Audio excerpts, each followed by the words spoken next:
నేను జాతీయ నాయకులతో చాలా తిట్లు తిన్నాను అన్నాడు. తిట్టరు మరి జాతీయ నాయకులు?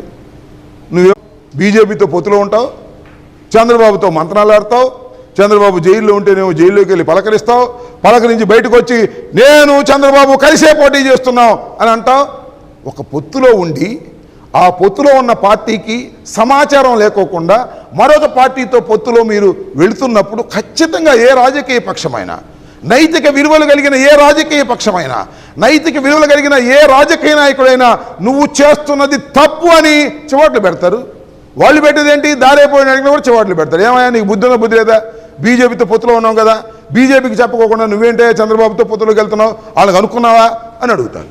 అందువల్ల అనేక చివాట్లు నువ్వు తిన్నా రాబోయే కాలంలో మరిన్ని చివాట్లు తినేటటువంటి పరిస్థితి కూడా ఏర్పడుతుందనే విషయాన్ని దయచేసి పవన్ కళ్యాణ్ గారు గమనించాలని ఈ సందర్భంగా నేను మనవి చేస్తున్నా. సరే, పవన్ కళ్యాణ్ గారికి ఇంతవరకు పొత్తు అన్నారు, కానీ ఆ పొత్తు ఎక్కడ పొడిచిందో అర్థం కావట్లా, ఎన్ని సీట్లు ఇస్తారో అర్థం కావట్లా, ఈయన ఎన్ని పోటీ చేస్తాడో ఈయనకి అర్థం కావట్లా. లేదా అక్కడక్కడ భీమవరంలోనే పోటీ చేస్తాను అంటున్నా అంట, మరి నిజమో కాదో తెలియదు, అఫీషియల్గా అనౌన్స్ చేయనటువంటి పరిస్థితి. ఇలాంటి గందరగోళ పరిస్థితుల్లో మా ప్రత్యర్థులు ఉన్నారనే విషయాన్ని దయచేసి ఓటరు మహాశయులు గమనించాలని మనవి చేస్తున్నా.